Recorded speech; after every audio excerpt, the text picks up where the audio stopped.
Los saludo nuevamente para compartir con ustedes el tema 1.6 de este primer módulo del curso Lectura y Traducción de Textos Griegos, en el que nos corresponde ahora hablar o reflexionar un poquito acerca de el sujeto y el objeto directo. Entonces, ese es el tema es el 1.6, como pueden ver ahí en sus pantallas, es el que nos toca ahora abordar. En este tema 1.6 y en los siguientes temas que de alguna manera concretarán este primer módulo, el 1.7, que tratará o en donde platicaremos un poco acerca de los complementos circunstanciales, y el 1.8, en donde platicaremos acerca o platicaremos sobre los genitivos y dativos en tanto que casos determinantes. Entonces, me llevarán a insistir, seguir insistiendo en la naturaleza del griego como una lengua más sintética. Ya en temas anteriores habíamos hablado un poco de lo que implicaba no decir lengua sintética, sino lengua más sintética. O sea, que aunque predominan las características sintéticas, sí puede tener el griego ciertas características analíticas. ¿Qué quiere decir que sea una lengua sintética? Sobre todo que es una lengua que emplea, como lo dice ahí, terminaciones para expresar las funciones sintácticas, ¿no? Este es el asunto. Se emplean terminaciones para expresar las funciones sintácticas. Bien. Bueno, y esto a diferencia de nuestro español, en donde las funciones sintácticas, si bien no se expresan con terminaciones, se expresan por medio de palabras, sí llega a utilizar, sobre todo con el uso de pronombres, ciertas formas que nos recuerdan la característica analítica que debió tener nuestra lengua madre, que tendría que haber sido o que es el latín propiamente. Bien. Quiero presentarles ahora un ejercicio estadístico, un breve ejercicio estadístico, eh, un ejercicio, un experimento estadístico de un fragmento, 4 líneas, como pueden ustedes ver ahora ahí en sus pantallas, de 4 líneas, un fragmentito de 4 líneas de la Poética de Aristóteles. Aunque seguramente este ejercicio es por todos conocido, si bien de una manera pues no consciente, sí hemos podido tener acceso a este tipo de reacción en el momento en que nos enfrentamos a una edición bilingüe de un texto en donde podemos tener de un lado el texto original y de otro lado la traducción. Entonces, en el momento en que nos damos cuenta que mientras el texto original se compone o consta de un número determinado de líneas, no de líneas, de páginas, mientras la traducción casi llega a doblar ese número de páginas, pues esa es una manera de tener o de reflexionar o de tener un acercamiento justamente a esta diferencia entre la naturaleza más sintética de la lengua griega y la naturaleza más analítica. Lo sintético es que utiliza terminaciones, lo analítico es que utiliza palabras modificadoras. Entonces, esto lo podemos ver con un ejercicio muy sencillo en este párrafo de 4 líneas. Les decía que se contiene en el libro Poética de Aristóteles. El tratado es Peripoietikés, ¿no? Lo tengo ahí. Es el tratado Peripoietikés de Aristóteles. Bien, lo primero sería, vamos a leerlo para degustarlo un poquito, tanto en griego como en la traducción que les he compartido, que les comparto aquí, que es la traducción de Antonio Gómez Robledo, en la edición de la Biblioteca Scriptorum Graecorum et Romanorum mexicana, ¿no? Entonces leo.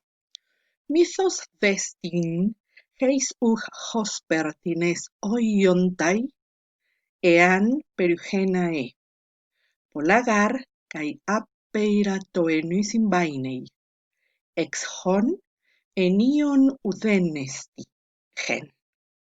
Hutos de kai praxeis genos polai eisin. Ex hon mia udemia dinetai praxis.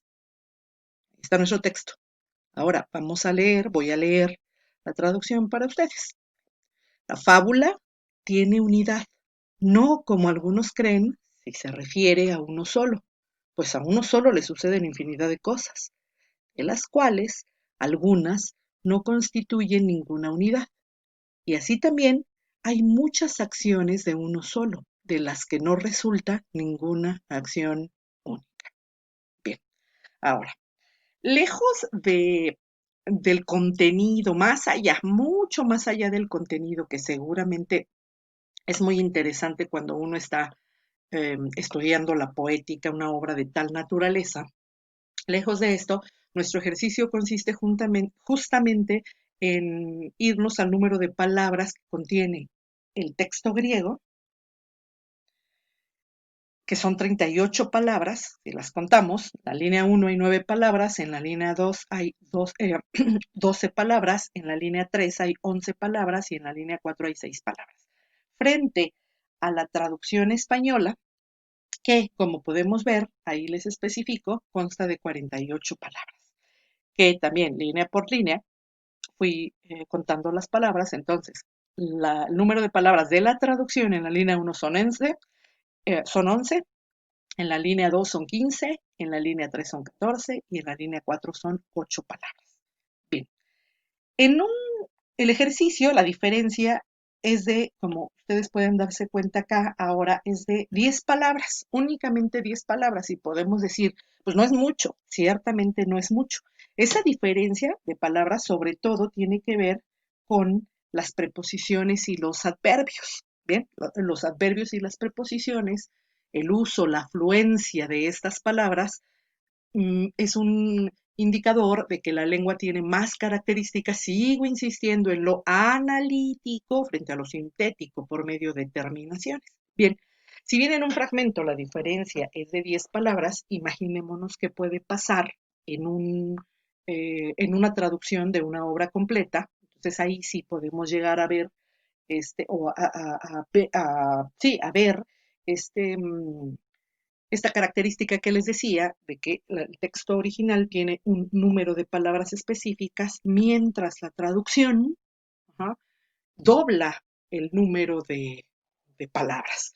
Naturalmente, porque consideramos que se está traduciendo a una lengua con características más analíticas que sintéticas. Entonces aquí, insisto, y resumimos. Aquí seguimos insistiendo. Esto nos debe quedar muy claro. La lengua sintética es la que utiliza terminaciones. La lengua analítica es la que utiliza palabras modificadoras, entre ellas los artículos y en español preposiciones y adverbios. ¿Y con qué finalidad utiliza todo esto? Ese es el punto siguiente que vamos a ver, con la finalidad de expresar las funciones sintácticas. Y aquí quiero que se quede muy claro, que vean muy clara esta cuestión que dice funciones sintácticas, pero ahora lo vamos a hacer muy evidente, dice funciones sintácticas que complementan al verbo, son su complemento, complementan al verbo. Porque en un principio podemos considerar que el verbo es la palabra más importante, es el núcleo, pero el verbo a veces necesita de otros elementos para poder transmitir completamente una idea, un mensaje. Bueno, pues estas funciones que complementan al verbo son cuáles. Ya también habíamos hablado de las funciones. ¿Son cuáles esas funciones? Esas funciones son el sujeto, como lo podemos ver aquí, el sujeto, uh-huh, el determinativo del nombre, el objeto indirecto, el objeto directo el sujeto invocado y al final el complemento circunstancial. Voy a borrar estos puntitos que puse porque se ven medio raros. Se queda ahí nuestra línea completa, sujeto, determinativo del nombre, objeto indirecto, objeto directo, sujeto invocado y complemento circunstancial. Bueno, en español les denominamos de esta manera. Bueno, pues resulta que en griego nosotros ya también en lecciones anteriores habíamos tratado acerca de esto. En griego, los gramáticos nos reportan en lugar del nombre de función la denominación de casos. Bueno, y aquí nosotros debemos considerar que al nombrarle de diferente manera no tenemos que desvincular la noción de función y de caso que está estrechamente relacionada. ¿Qué quiere decir esto? Que el sujeto es lo mismo que nominativo, determinativo del nombre es lo mismo que genitivo, objeto indirecto es lo mismo que dativo, objeto directo es lo mismo que acusativo, sujeto invocado es lo mismo que eh, vocativo y complemento circunstancial, que no hay caso aquí. Aquí en latín, en griego, perdón, voy a utilizar, en lugar de un caso que desapareció, que ya en lecciones anteriores lo habíamos mencionado, aquí sí ya es donde voy a encontrar características más analíticas, o sea, el uso de esas palabras modificadoras, que son cuáles, los adverbios y las preposiciones. Repito, entonces, las funciones sintácticas y los casos implican lo mismo, ¿no? Un sujeto en griego se denomina nominativo. En las gramáticas griegas se le da ese nombre. Al determinativo del nombre se le da el nombre de genitivo. Al objeto indirecto se le denomina en las gramáticas dativo. ¿Por qué digo en las gramáticas? ¿Por qué especifico en las gramáticas? Porque naturalmente el término nominativo, genitivo, dativo, etcétera, son nombres latinos, ¿no?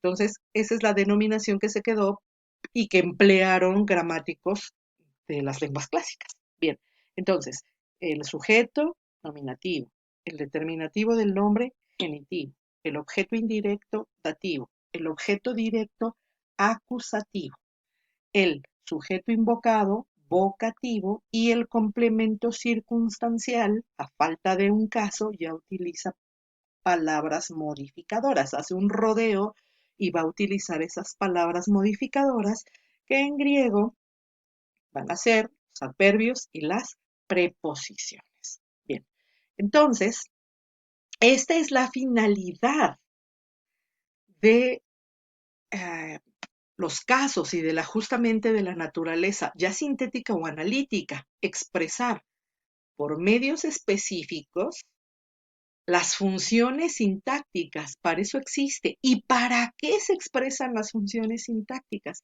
Para transmitir un mensaje. Porque si no hubiera funciones sintácticas, pues nada más sería transmisión de palabras así sin sentido. Ya también habíamos hablado de esto en lecciones anteriores. Bien, entonces, en esta lección vamos a tratar sobre todo, no sobre todo, nos vamos a detener en la función de sujeto y en la función del objeto directo. Bien, esto es, vamos a poner atención al caso nominativo y al caso acusativo, que si nosotros recordamos el caso nominativo en griego atiende justamente a características, a características, no el nominativo, más bien el acusativo atiende a características formales como específicas, como la ni, ¿no?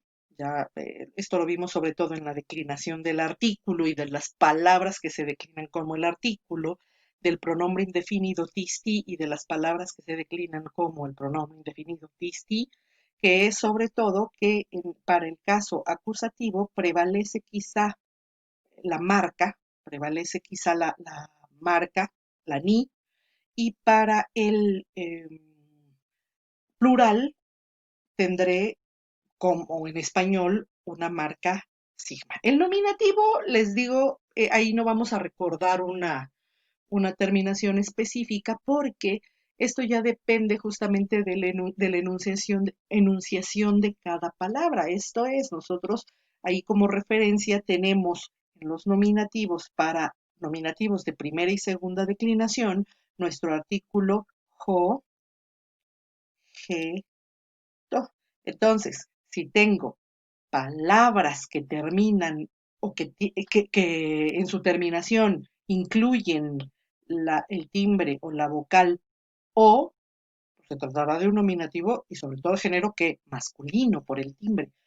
Si terminan, si tienen una palabra cuya terminación incluya la vocal el sonido e largo, a veces también el sonido a, ajá, porque acuérdense que el sonido, tanto el sonido e largo como a, son los sonidos propios de qué, son los sonidos propios del género femenino. Bueno, entonces estaré ante un nominativo de género femenino. Y el neutro, al igual que el masculino, en el neutro prevalece qué? Prevalece también el sonido o, el sonido de mi vocal o. Bien, entonces mi referencia para el nominativo es el nominativo del artículo, objeto. Y en la tercera declinación, que esa temática, quizá acercarme a un pronombre, al pronombre indefinido tisti, en el que en el nominativo pudiera, a falta de tema, tener una sigma final o no tener nada, simplemente la raíz. En el ti no hay terminación, ahí simplemente es la raíz de la palabra. Pero bueno, el nominativo y el genitivo corresponden entonces a la enunciación de una palabra. Por eso me voy más a características de dativo y de acusativo. Pero bueno, resumiendo todo esto que acabamos de decir, vamos a detenernos en esta lección en qué funciones sintácticas, en la función sintáctica de sujeto, de nuevo, función sintáctica de sujeto y función sintáctica de objeto directo. Es decir, vamos a poner atención en el caso nominativo y en el caso acusativo. En el caso acusativo, sobre todo con sus marcas ni y sigma, ¿sí? Pero esto no es empezar a aventurarnos y a identificar así, de manera aislada, las formas del nominativo y las formas del acusativo. Y quizá caer en algunas, algunas algunos métodos en donde el alumno se aprende de memoria ciertas terminaciones y después necesita hacer un gran esfuerzo para recordar esas terminaciones y aplicarlas en un texto. No, esto no.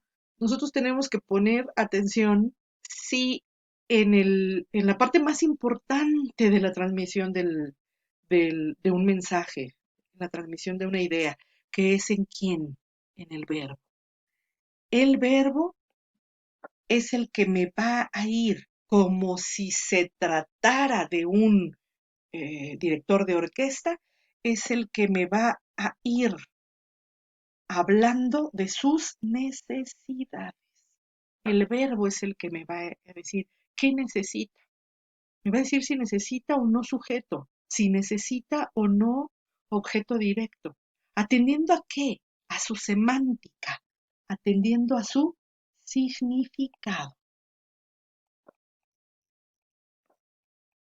Entonces, tenemos que poner mucha atención en el significado del verbo para después nosotros pensar, para después pensar en qué, para que podamos pensar nosotros después en qué, en completar ese significado con el sujeto y con el objeto directo. ¿Sí? Entonces, bueno, vamos a presentar en un texto, les voy a enseñar ahora en este texto, enseguida, este texto que preparé para ustedes. La, es un texto que seguramente ya por por los dibujitos, porque hasta dibujitos tiene. Ajá, ya pueden darse cuenta de qué tipo de texto se trata. Y porque creo que también en un ejercicio anterior ya les había pedido que hicieran un ejercicio justamente con este texto. Bien, entonces, en este texto, déjenme que se visualicen bien todos los verbos, ya tengo subrayados los verbos para ustedes, ya están ahí subrayados. Sin duda marqué otras palabras, pero los verbos ya los tengo ahí marcados. Y entre estos verbos, perdón, y estos verbos, aparte de que están subrayados, en la parte de abajo los traduzco para ustedes. Ahora, los estoy traduciendo para ustedes porque en este momento todavía no llegamos a la parte de la morfología verbal, en donde, bueno, ustedes tendrán que identificar verbos y ustedes, aparte, tendrán que analizar los verbos. Aquí no.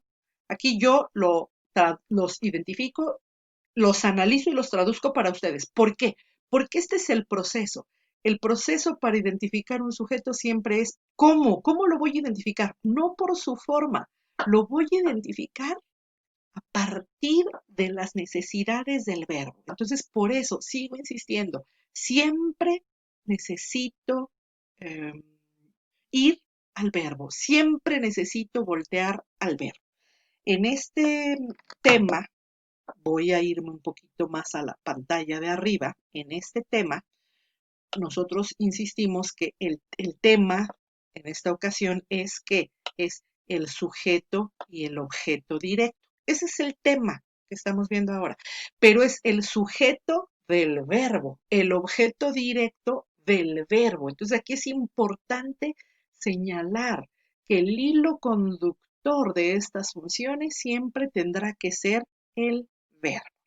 Bien, entonces me voy nuevamente a mi texto. Tengo ahí mi texto con mis verbos perfectamente identificados y entonces leo esos verbos.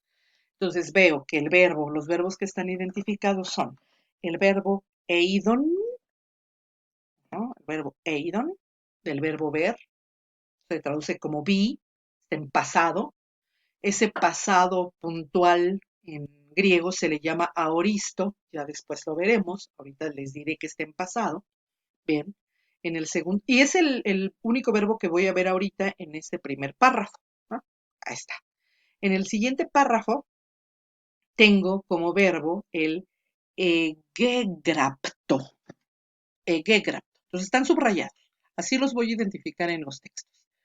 Este egegrapto es un pluscuamperfecto. Lo voy a y de la voz pasiva además, pluscuamperfecto, lo voy a traducir, lo vamos a traducir como había sido escrito. Ya aprenderemos esto. Siguiente línea tengo el verbo catabrojfisusin. De nuevo lo leo. Catabrojfisusin. ¿Sí? Este verbo está en presente, ajá, de la voz pasiva, media pasiva, y es se tragan. Se tragan. No, está en presente, indicativo. Voz activa, perdón. Voz activa, no voz media, voz activa. Ya está.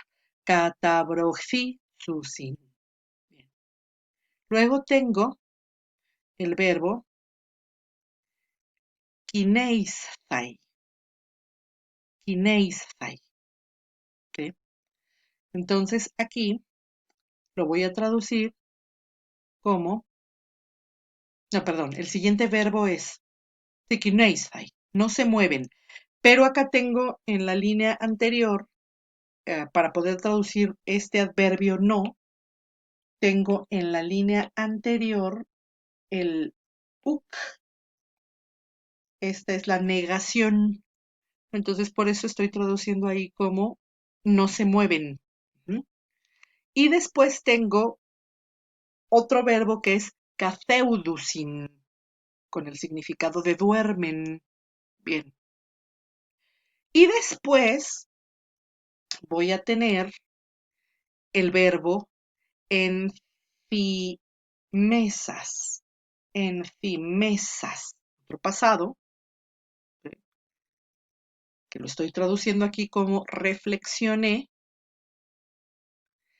Y el siguiente verbo es una perífrasis. Recuerden que en español nosotros consideramos que una perífrasis es un tiempo que se conjuga con la ayuda de un auxiliar. En este momento vamos a ver que el auxiliar es el verbo en y ya propiamente el verbo conjugado es hrómenos. O sea que el verbo compuesto sería enhrómenos. Esto, como ustedes ven, en griego es muy frecuente que esté separado en hrómenos. Ya tendremos oportunidad de hablar de esto. Pero ahorita, nada más, concentrémonos en que la traducción de esta forma, compuesta con un verbo auxiliar, de esta perífrasis, es había tratado de. Bien. Y después tengo, por último, el verbo egeneto, por pasado, que aquí se estará traduciendo como resultó. Entonces, de nuevo, voy a considerar estos verbos,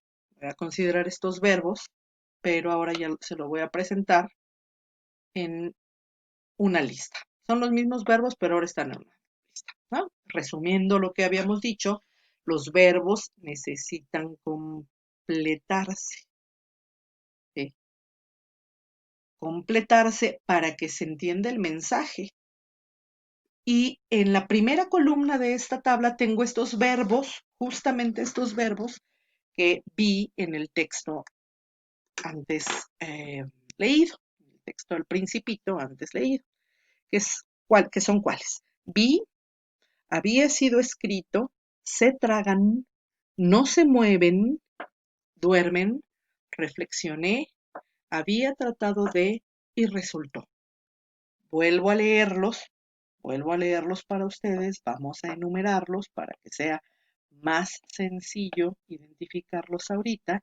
Digo, el verbo 1 es vi, el verbo 2 había sido escrito, el verbo 3 es se tragan, el verbo 4 no se mueven, el verbo 5 duermen, el verbo 6 reflexioné, el verbo 7 había tratado de y el verbo 8 resultó. Bien, entonces, sigo insistiendo. Para poder traducir una oración y luego para poder entender qué me está diciendo un texto, el eje que va a organizar todo es el verbo. La palabra más importante es el verbo. Y a esa palabra, naturalmente nuestra mente solita, nuestro entendimiento solito, va a tratar de qué? De completarlo. ¿Y de completarlo con qué funciones? Con las dos funciones muy importantes que son el sujeto y el objeto directo. Para nosotros en griego, el nominativo y el acusativo. Bien. Y la mente se encarga de esto, la mente solita. Siempre comento en clase que es como si de pronto llegamos tarde a una reunión, ya empezó la plática, los invitados, y de repente uno escucha, vi, ¿no?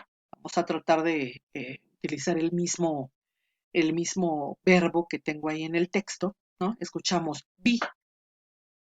Nuestro cerebro va a intentar, nuestra mente inmediatamente va a tratar de entender de qué están hablando, ¿no? Me voy a poner al corriente con la plática. Y luego el cerebro va a cuestionar y después va a llevarme a verbalizar esto, es más, a preguntarles ahí a mis, a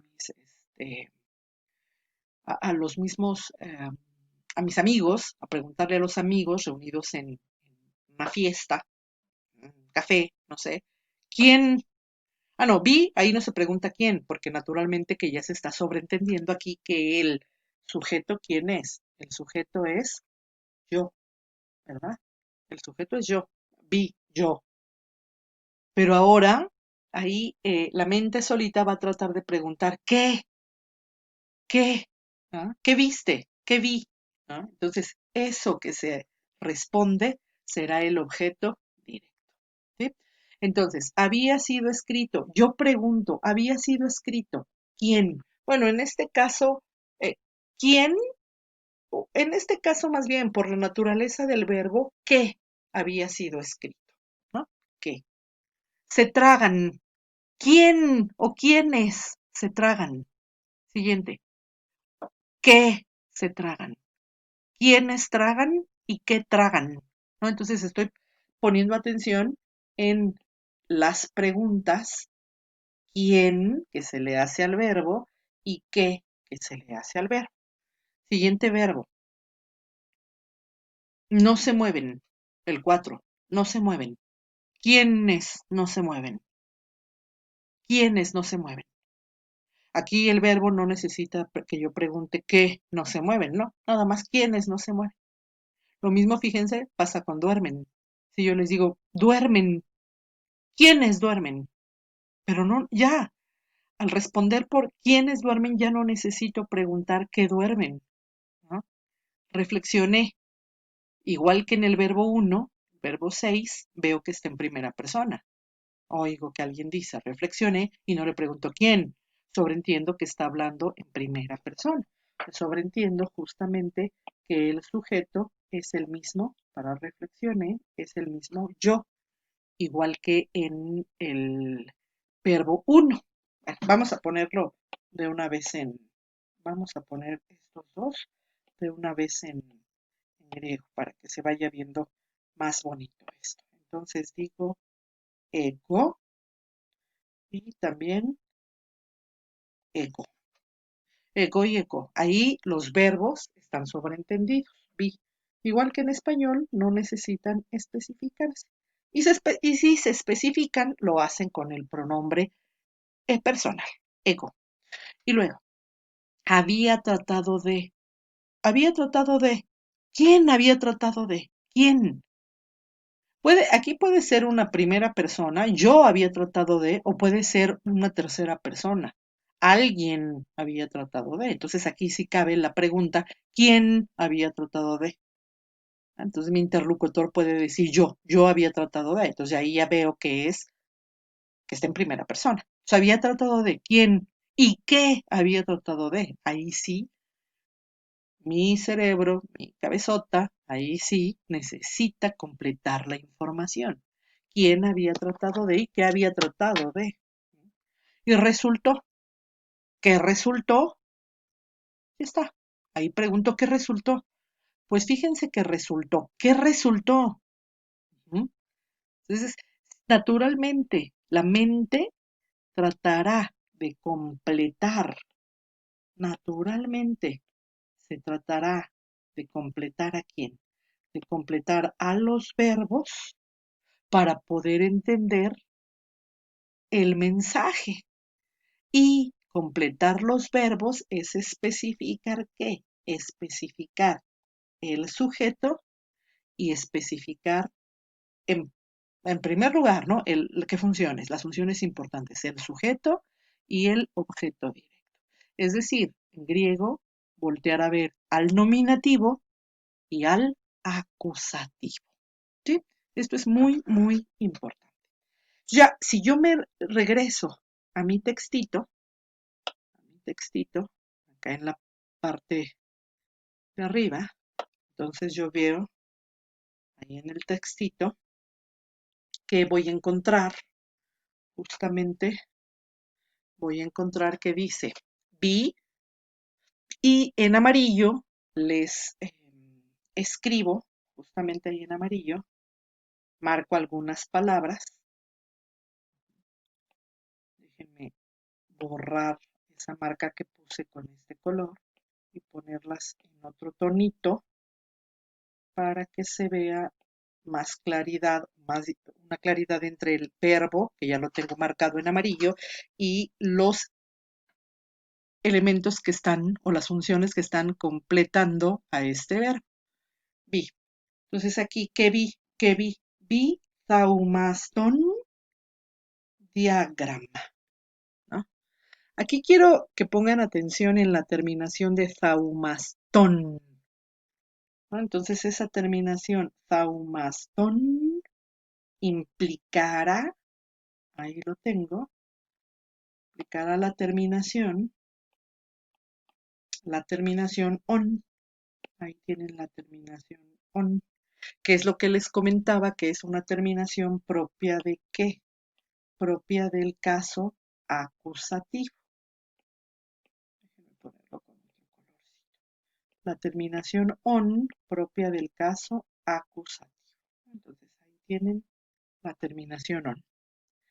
Y en diagrama, ahora les digo que toda palabra que en griego termine en ma, aquí esta palabra no termina en alfa. Vamos a hacer esa distinción. Termina en ma. Hay que acostumbrarnos a que muchas palabras en griego terminan en ma. Tengo la palabra soma, jaima, grama, rema. Esas palabras tienen género neutro. Y al ser neutras, como ya comentamos en la lección de la declinación del artículo, tienen igual el nominativo y el acusativo. Bueno, pues en este caso son acusativos. ¿Cómo sabemos que es acusativo? Porque está junto a otro acusativo. Y el otro acusativo es thaumaston. Entonces dice acá, ese primer acusativo que está completando al verbo. Heidon, voy a leerlo nuevamente. Eidon, y me salto hasta allá. Eidon thaumaston diagrama. Entonces, ¿qué quiere decir? Vi una maravillosa imagen, una sorprendente imagen. ¿Ah? Ahí está, vi una sorprendente imagen. ¿Sí? Bien, ahora me voy al siguiente párrafo, a la siguiente eh, verbo, al siguiente verbo que tengo ahí, que es había sido escrito. Tengo ahí el había sido escrito. Bien, entonces ahora me voy a, ¿qué había sido escrito? ¿Qué había sido escrito? O sea, aquí se está complementando con un tote. Esto tode, esto. Acá en tode, si ustedes recuerdan las palabras que se declinen como el artículo, es, tengo la característica de, ajá, se está complementando, esto es lo que había sido escrito, esto había sido escrito, dice ahí, y aquí tengo como marca de acusativo el to, que es el mismo to del artículo, jo, je, to. En esta palabrita, acuérdense que es esa palabra que se declina igual que el artículo y que se enunciaba jode, jede, tode. Aquí yo les sigo insistiendo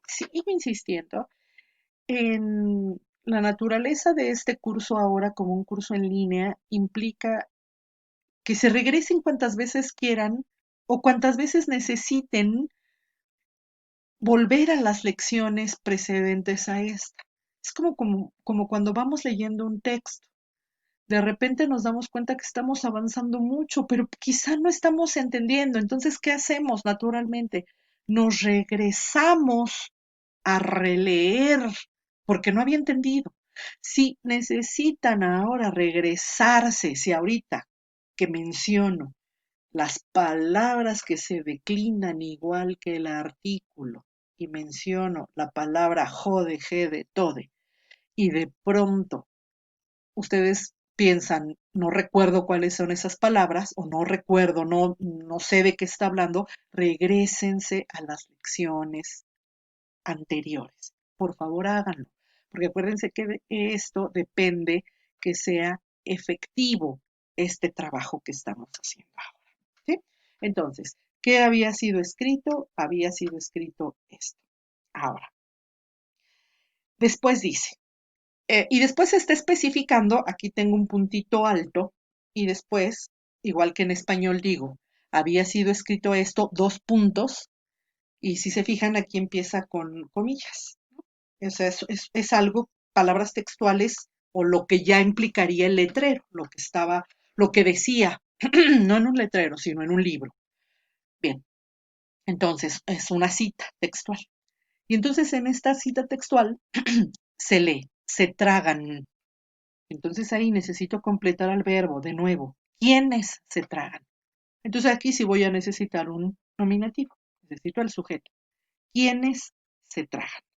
Y entonces aquí voy a decir, voy a remarcar el hoi boa oftheis. Ese hoi boa oftheis, perdón, de nuevo, hoi boa oftheis es mi sujeto. Fíjense en la marca o comprobemos que efectivamente es un sujeto, o sea que efectivamente es en nominativo. Dice hoi, ¿no? La marca de plural, denominativo plural, ahí es la iota. Y en ofeis tengo como marca denominativo plural la sigma. En español tenemos como marca del plural, del nominativo plural, la S, ofeis. Pero esa S originalmente fue una iota. Ya de esto habíamos hablado. Es un fenómeno fonético por el que una iota se convirtió en S, ¿no? Ya lo habíamos considerado. Entonces ese es el sujeto. Y dice ahí, las serpientes boa, ¿no? Ese boa no es el nombre de las serpientes, ahí no está declinado. ¿No? Las serpientes boa se tragan. Digo, las serpientes boa se tragan o las serpientes boa tragan. ¿Qué tragan? Necesito completar la idea, necesito completar el mensaje. ¿Qué tragan? Tragan, y dice acá, a su presa. Se tragan a su presa y dice a su presa entera. ¿Y cuál es esa presa entera? Ahora es la que estoy marcando en azul. Harpagen Hollen. Se tragan a su presa entera. Aquí lo que me importa es que vean la terminación del Harpagen Hollen. O sea, que termine en ni. Acuérdense que la marca del objeto directo justamente es la ni. Conforme va pasando la clase, como si de una clase presencial se tratara, los exhorto a que hagan sus apuntes. Tienen la facilidad ahí no de decirme, puede repetir, sino de regresar la grabación y escuchar nuevamente la explicación.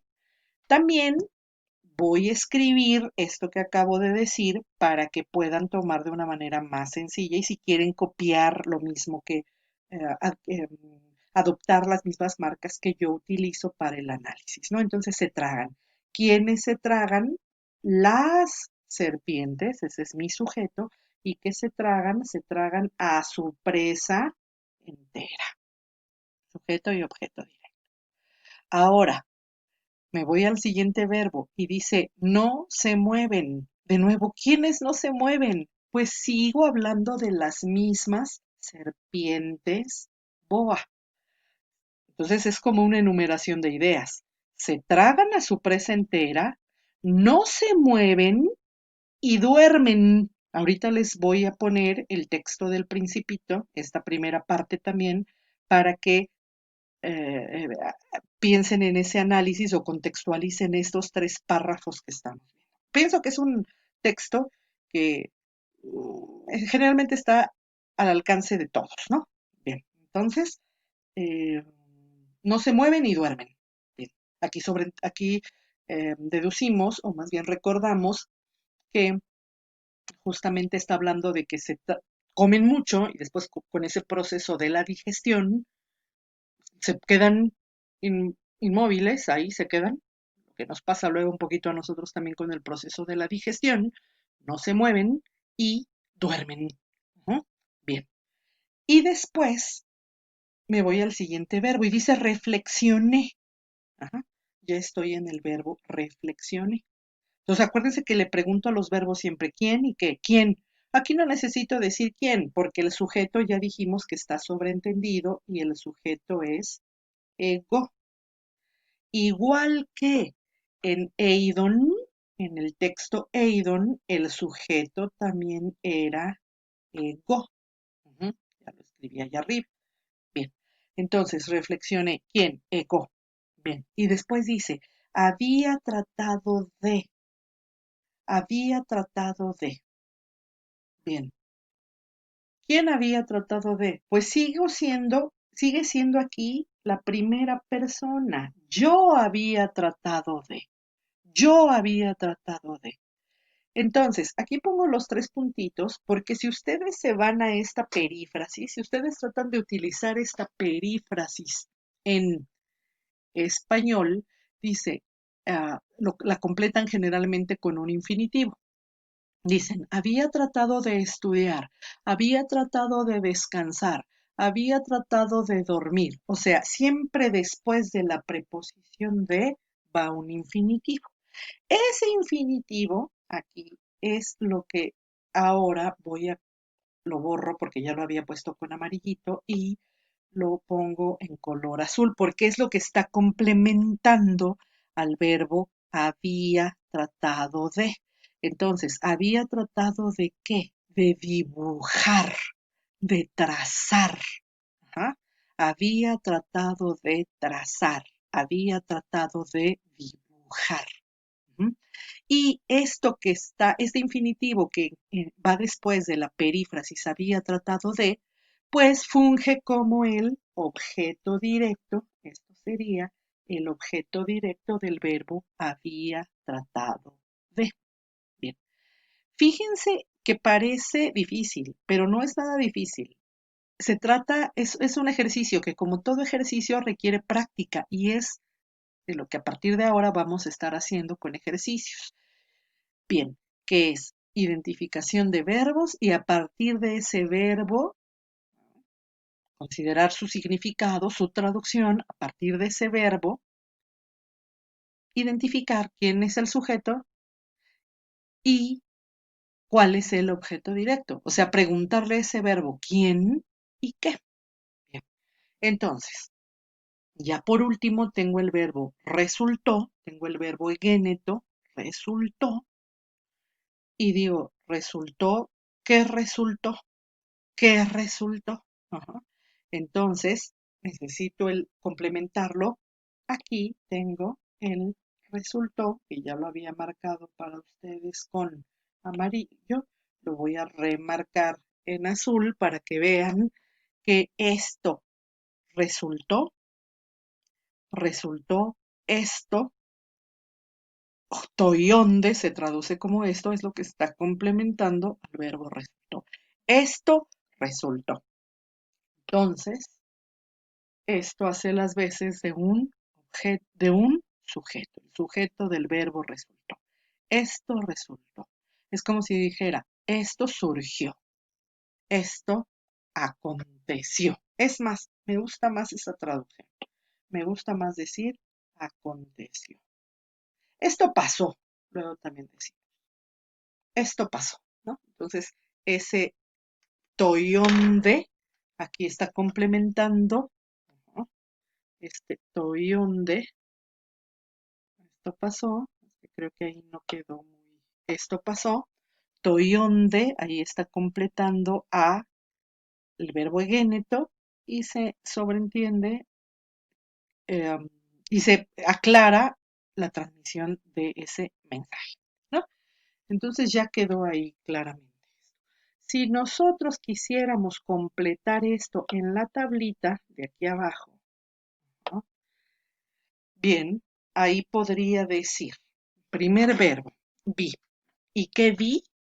Vamos a completarlo. ¿Qué vi? Dice, vi Thaumaston diagrama, ¿no? Entonces, ¿qué vi? Y entonces, déjenme ver, voy a escribir acá Zaumastón,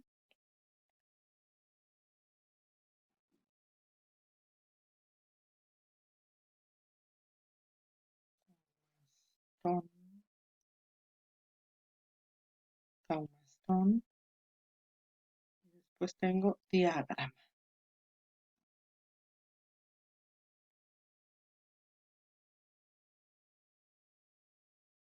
Una maravillosa imagen.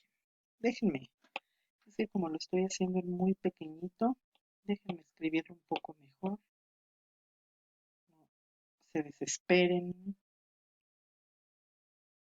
que quede más bonito. Va, zaumastón, diagrama.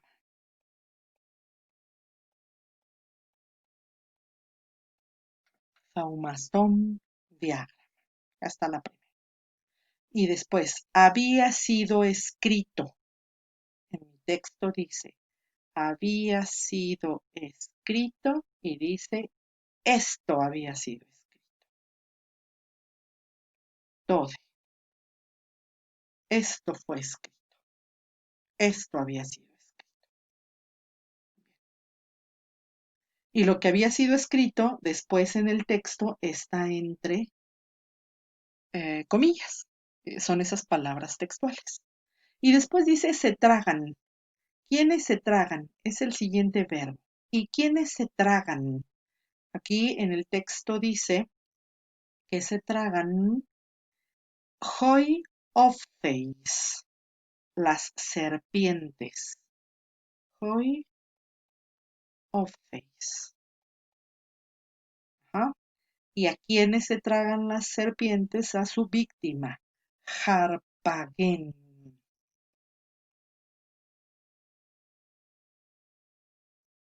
Hollen, entera. Harpagen Hollen. ¿Quiénes no se mueven? Las mismas serpientes. Hoi of Face.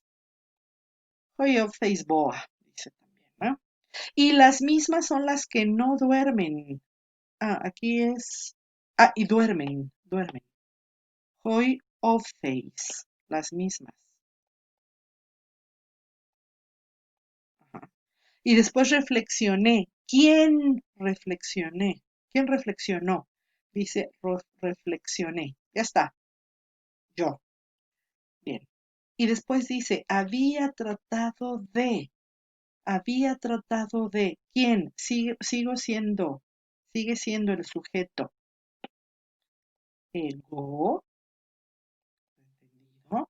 Y había tratado de qué? De trazar, ¿se acuerdan? Dijimos que se construye esto con un infinitivo. En griego ya después estudiaremos que los infinitivos terminan en ein. Había tratado de trazar, había tratado de dibujar. Y finalmente, el verbito, el último verbo que tengo es egéneto. Y dice toión de egéneto. Esto resultó.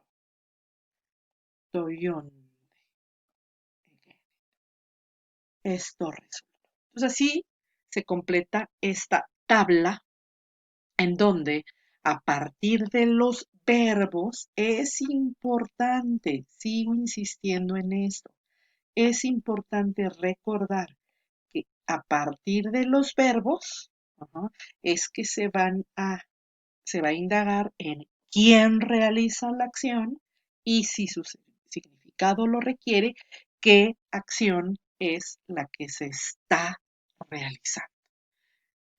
A partir de esto, a partir de esta teoría ahora explicada, vamos a hacer muchos ejercicios. Ya les tengo preparados muchos ejercicios y los exhorto nuevamente, les pido que estudien esta lección, la sigan con mucha atención las veces que lo consideren necesario. Para algunos bastará nada más con ver la lección una vez, pero habrá quien requiera repetirla, pausarla, hacer sus apuntes, de verdad. Muchos maestros estamos haciendo esfuerzos para que no solamente se trate de recibir información escrita, sino para que nos podamos comunicar aún de manera asíncrona con ustedes, como si fuera una comunicación directa, ¿no? Ustedes mismos, a través del chat, me pueden dejar preguntas y ya en nuestra sesión síncrona podemos hablar de estas dudas que ustedes me expresen a través del chat. Y yo, en la medida de las posibilidades, las voy a poder responder, ¿no? Entonces, los exhorto ya finalmente a que vuelvan a ver esta lección, este video lección, y tomen apuntes y saquen dudas y las expresen y me las comuniquen, ¿no? Solamente así podemos garantizar el conocimiento. Pues muchas gracias y eso es todo por lo que corresponde a el sujeto y el objeto directo. Hasta luego.